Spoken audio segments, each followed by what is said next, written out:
Welcome to the Journey Principles, where we show you how to go from stuck to unstoppable with life strategies that work. Now, here's your host and creator of the Transform You framework, Stephen Scoggins.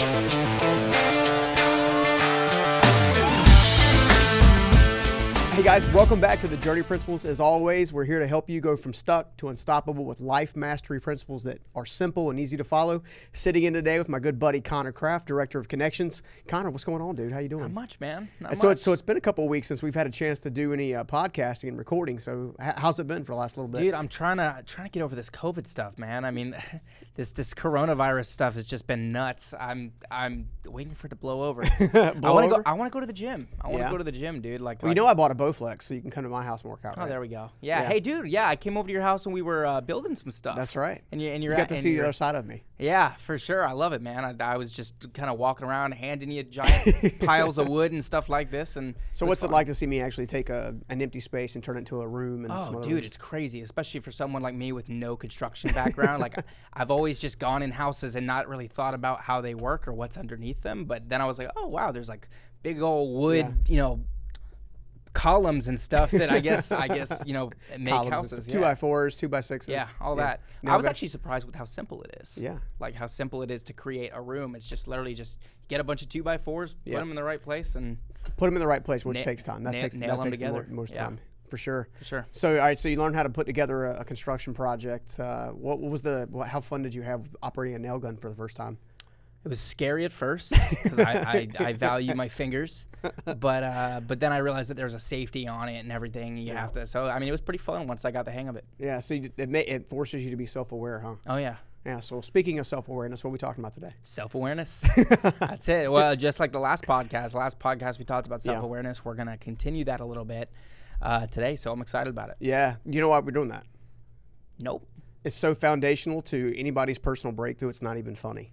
You know, if you go back to think about the 7 levels of life mastery that we've done a whiteboard lesson on YouTube, we've now done a podcast on, I've now done a blog article on, and each one of them are just a little bit different with a little varying levels of detail. So depending on how deep you want to go into that, you can check out any one of those sources for sure. But, you know, the second level in the 7 levels of life mastery is awareness. Yeah.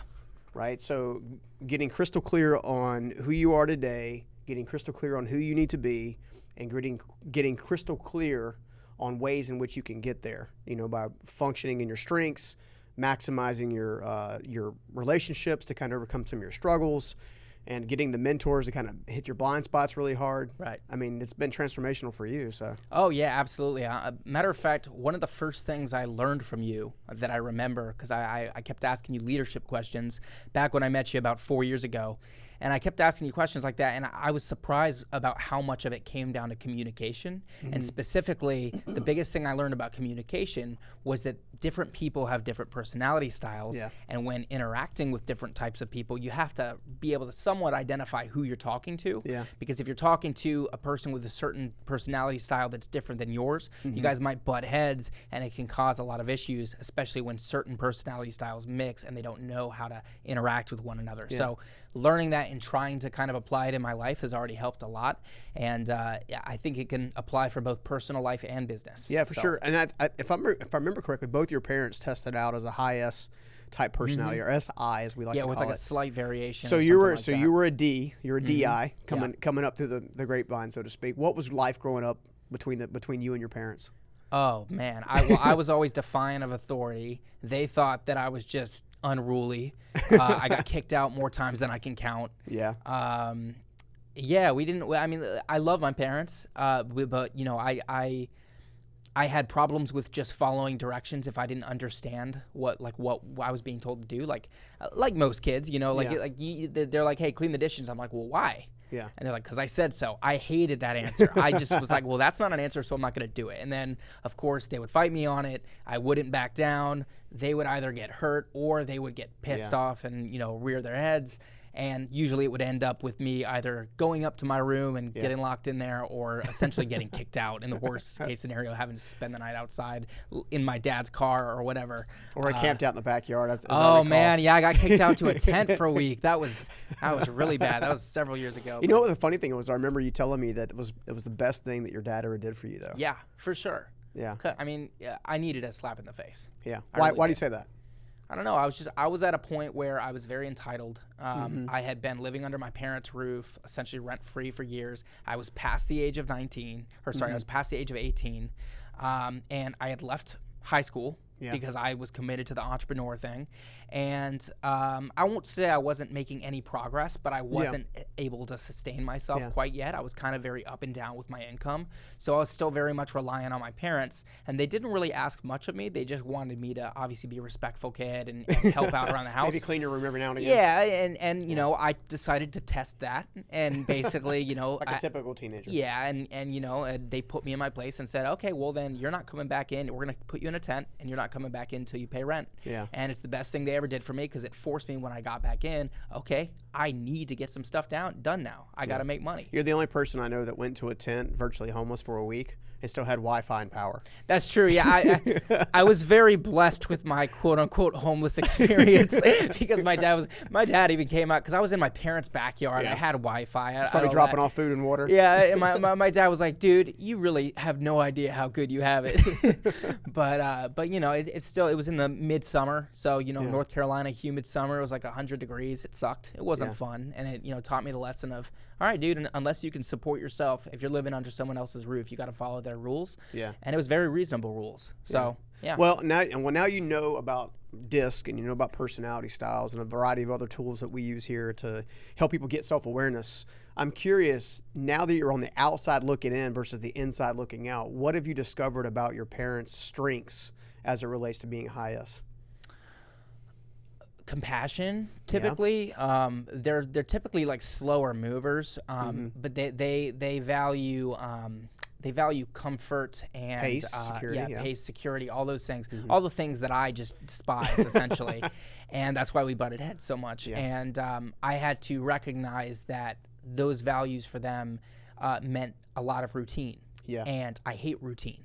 So growing up, you know, that was very difficult for me. You're but the anti-routine kid. Right, and so as I recognized that, though, I also recognized that if I wanted a change to happen in my family, I was probably the best equipped to make it happen in some capacities. Obviously, I'm not the head of the household, but as a high D personality, you know, if I want our family to spend more time together, do more family game days, stuff like that, I have to basically go to my parents and say, hey, how are we doing this? Let's get this done. Because as high S's, they're going to put it off in lieu of essentially the common routine.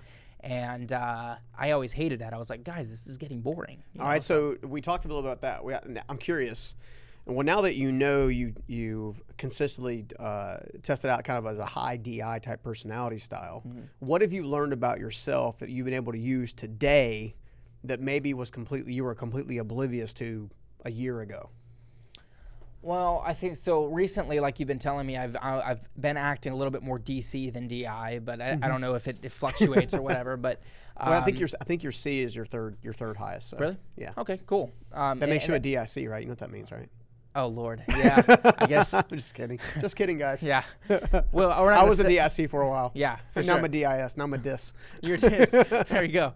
I think that recognizing that I'm a D and D struggle with details, and it's been very illuminating. And it seems like something I should have realized about myself earlier, but it was something that really clicked once I actually saw it, and it made me really think. Okay, so now I have confirmed. Okay, I typically struggle with details. There are some days that I'm better than others, but really, it's not necessarily even a question of being bad at details. I just hate them. Yeah. So because I hate them so much, that means that I'm not going to take action on detail-minded things, or at least I'm not going to be as likely or as willing to do so. So I need to figure out a way to either surround myself with people who are more detail-minded, who are the other personality styles, to I guess supplement that so that we can help each other be better. And some of those personality styles who are more detailed, they're not as good typically at thinking big picture and seeing how things connect at a high level. So all the personality styles kind of fit together and work together, and they're all necessary. There's none that's better than another. That's right. Really, for anything. It's now, just. I noticed that when you first took your DISC personality tool,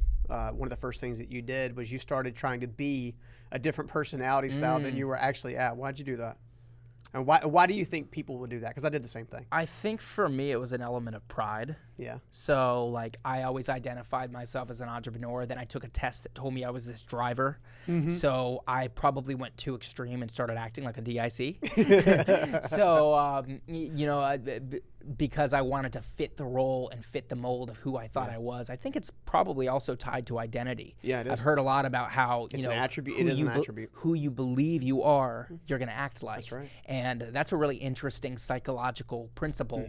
I've always been very fascinated by that. Like, Yeah, a lot of times you can actually take the time to think about the top 4 or 5 influencers. So for example, back in the day, back when I was training to be a SEAL and all that kind of stuff, I used to love The Rock. Now, he wasn't a movie star at the time. He was just a straight up wrestler, right? So think about The Rock's attributes, oh yeah, right? Bullheaded, like charging into stuff. Do you smell it out? You know, kind of thing. And whatnot. Always in the gym rat, always getting into altercations without really thinking about things. right. And I found myself doing the same thing, at least at that season. Now it coincided really well with my high drive as a high D myself, but it was just one of those things I think is pretty interesting that you mentioned the fact that sometimes you emulate, if you will. You emulate what you think you are. Exactly. Which is that always, that can't always be a bad thing. Well, and that's where I think that's where self-awareness comes into play, which is another reason why we're spending so much time on self-awareness.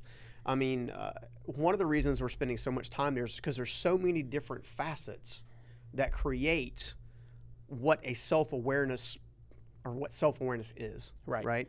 So you can be totally digging in really hardcore into your personality style. Well, then you got values, right? Then you got beliefs. right. Right? Then you got upbringing and environment. Then you got influences. These are all These facets are all of attributes self-awareness. of self-awareness, which then shapes your overall identity. Which I assume is why there are so many personality tests out there on the market, and they all kind of have different spins. Yeah. It can kind of be overwhelming Yeah. if you don't really know where to start. Yeah. And if you maybe get conflicting information from some, like there's the Myers-Briggs, there's the DISC, Yep. there's values, there's Enneagram. your There's a influences. ton of them. Oh yeah. One of the reasons that I decided to settle on the DISC versus some of the other things, because obviously I'm trained and certified in all those different personality assessment tools. Right. I was a personality assessment, self-awareness assessment junkie. Why? Because it did so much good for my life. Right. When I first got into that thing, I was completely bullheaded, completely got myself in a lot of trouble. I built a successful company, but I built a successful company early on with people that didn't like me very much. Now, I didn't know that and I was going home at night thinking I'm trying to provide a workplace for them, I'm trying to take care of them, trying to create opportunity for them, Right. and all this kind of stuff. But when I would come in the mornings, I was so immature in my high D personality style that I would literally bowl over top of people all day long, right? Now, I assumed that they knew the graceness and the wonderful things that were in part of my personality style, so to speak, my intentions. You assume that they understood. Yeah, that's right. So that's one of the things that I think it's very interesting, and I often felt a lot of very misunderstood on a regular basis. I've felt misunderstood my whole life. Exactly. Is that typically a D thing, or is that for any So personality? interesting caveat. I've discovered that people who feel misunderstood don't actually understand themselves. Really? So what happens is you go to communicate and you're unable to communicate who you really are because you're not really sure what makes you you. Wow. That's actually really insightful. Guys, write that down. Yeah, so I discovered that a long time ago, and I went on this personal development junkie. I went to, I was invited, I paid to go to an EntreLeadership event back in 2011, my first one ever, long before I ever befriended the Ramsey organization or nothing like that. And when I went there, my team didn't know this at the time. I had everything that you could possibly think that was important in life at the time. I had a nice sports car in the garage. I had a nice truck. I had a nice home. I had a very successful company that was growing, and I had a good team that was getting it done, right? And of course, I was out there grinding it every day, knocking things down, picking things up, trying to develop customer base and all this kind of stuff. Well, what no one knew is so many nights I would actually go in my closet, because I had a walk-in closet at the time in the house I was in, and I would literally kneel down and pray and cry. Because I had everything supposedly that everyone could possibly want. Like I had expensive watches, like I had all these different things, but yet I'm in my closet crying because I didn't know who I was. You didn't feel I understood. didn't know what I was really supposed to be doing. I felt constantly misunderstood. I kept judging myself by my intentions where everybody else was judging me by my actions, which is normal, right?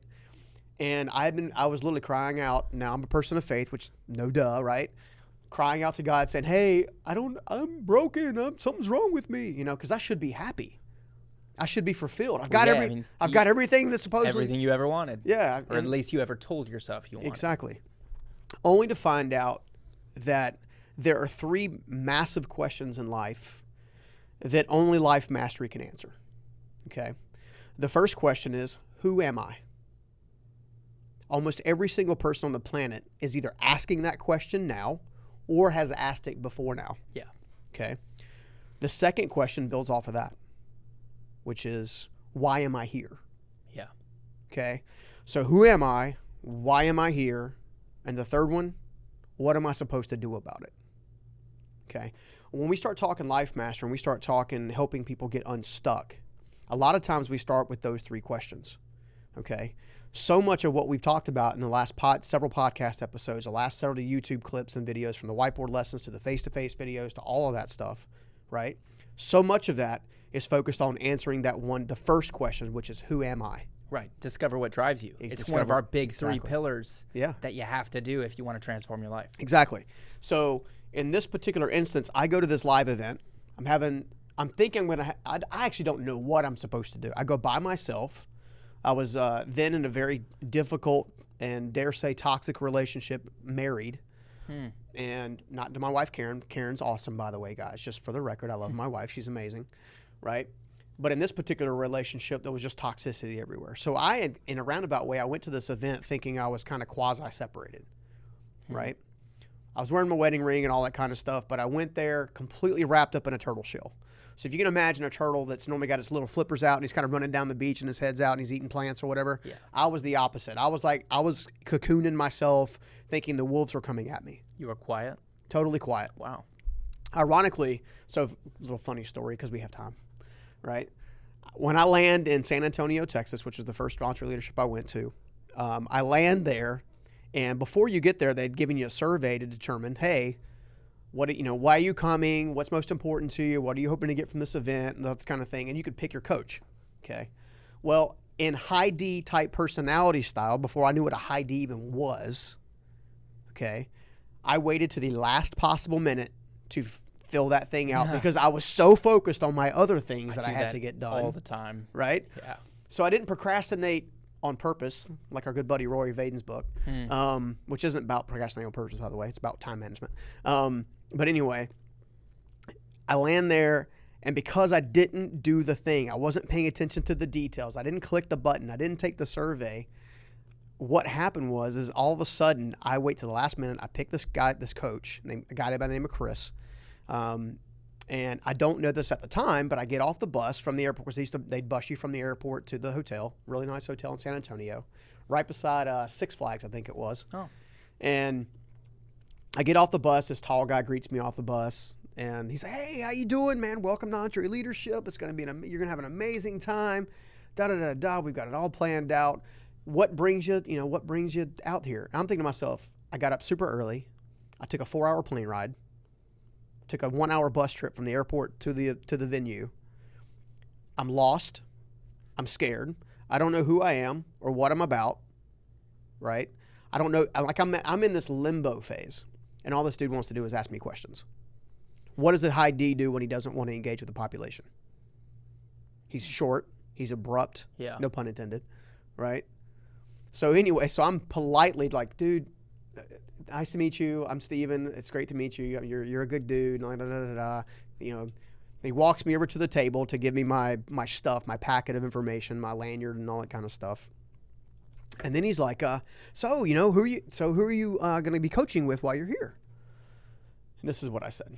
I said, man, I don't know. I waited till the last minute by accident. I got busy with work, and I signed up for some guy named Chris Mefford.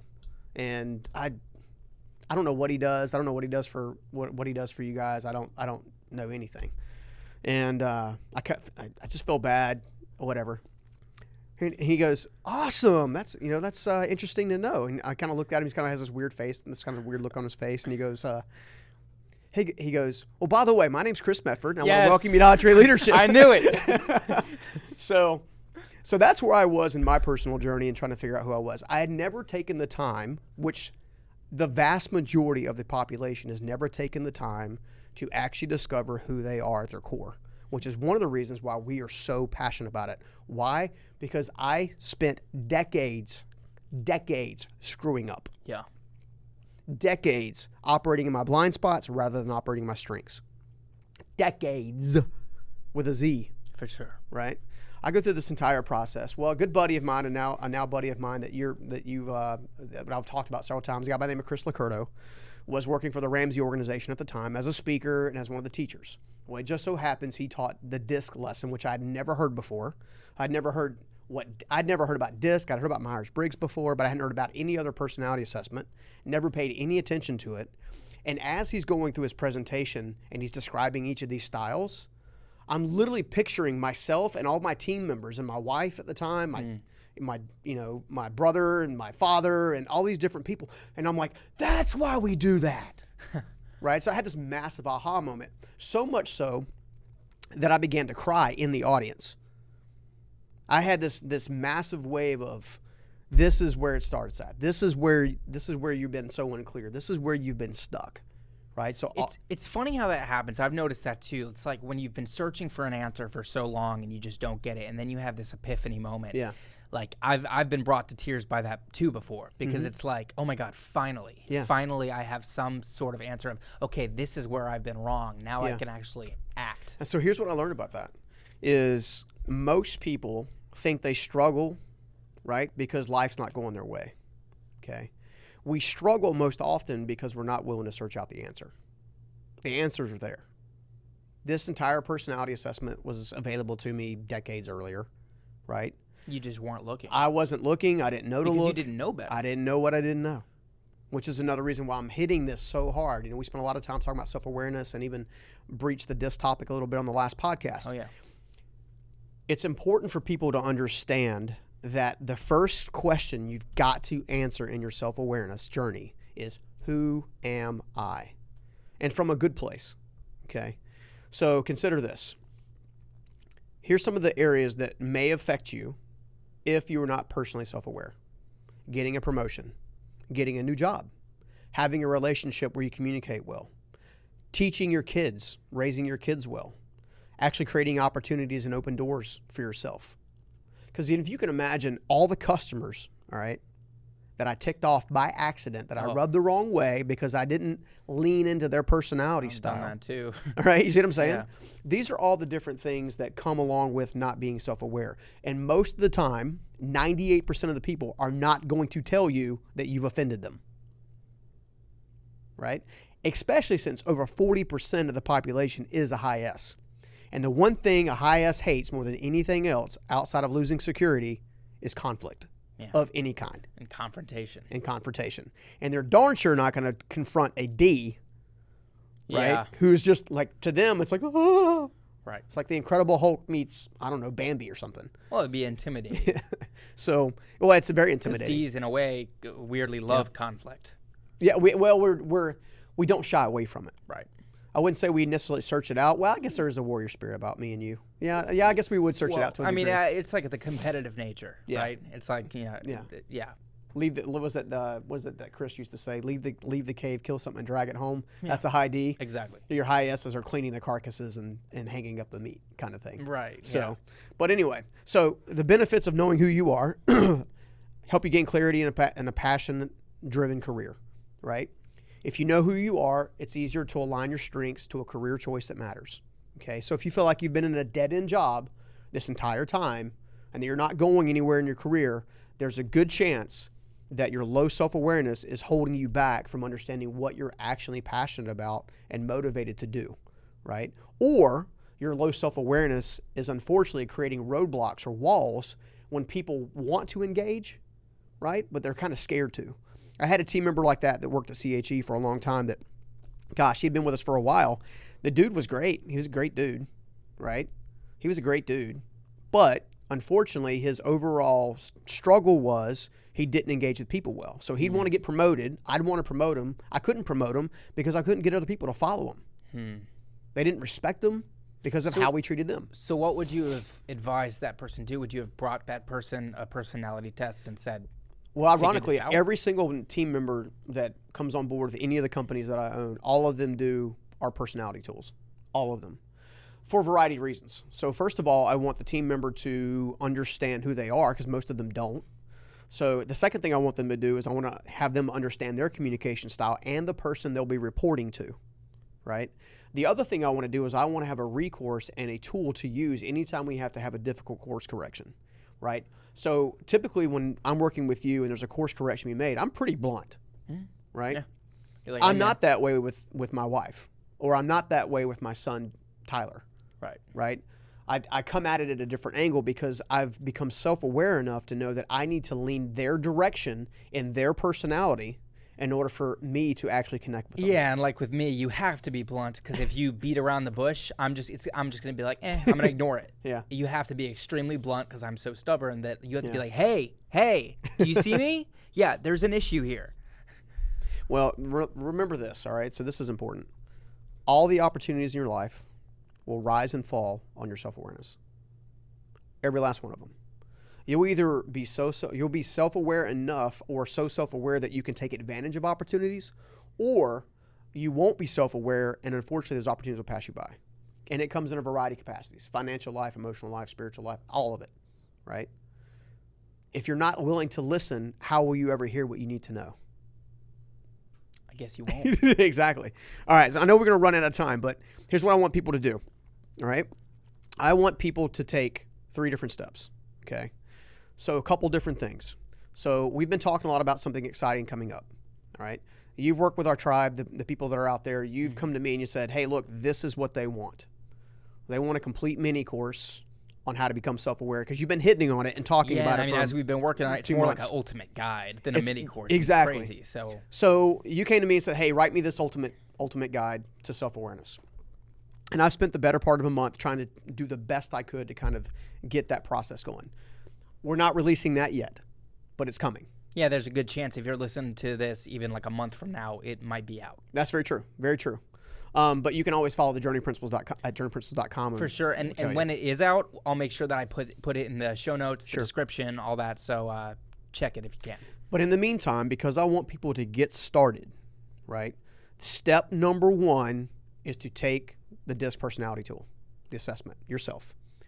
I'm so passionate about people getting started on uncovering who you are, because if you don't answer who you are first, you'll never understand why you're here, and you'll never get to the place where you can do something about it. Okay? So step 1, I want people to go to journeyprinciples.com, resources, and click free personality or free DISC tool. Right? I want them to do that. It's completely free, no obligation whatsoever. Yeah, or again, show notes, link in the description. If you're watching on YouTube, we'll have a link directly to where you can take that assessment. Step number 2 is I want you to take the time to including UIDs. All right, especially UIDs. I want you guys to take the time to review the entire document. Understand you, don't skim it. If you can only read 1 page a day, that's what you do. High C's, don't spend so much time reading the document over and over and over again. 1 or 2 passes and you'll be good to go to get a good start. So yeah, and all of you, since you probably don't know what you are yet, so you really won't know how to follow those directions. Take the test. Look at the first. I think on the first page you'll see what you are. Yeah, well, you get a summary in the first page, and then there's an entire another 10 or 15 pages that break it out. When we release the ultimate guide to self-awareness, I will give you over 20 minutes plus just on DISC, not including all the other things that are going to be in that mini course. Okay, so there should be plenty of different ways for you to get started, know who you are, so we can take you to level 2, which is take you to understand what you need to be doing. All right? Yeah. That sound good? All right. Well, look, guys, we appreciate it. We know this is short and sweet today. That's why we wanted to keep it. I'm sorry if I overdid it a little bit. We want to make sure that you understand who you are so we can get you to where you need to go and teach you the steps to get there. Until then, we'll see you on the next Journey Principles. Take care, guys. See ya. See you guys. I'll see you in the next video. And please, if you don't mind and you enjoyed the Life Mastery content we're building, consider hitting the subscribe button and also hitting the bell so you'll be the first to get notified anytime we release new content.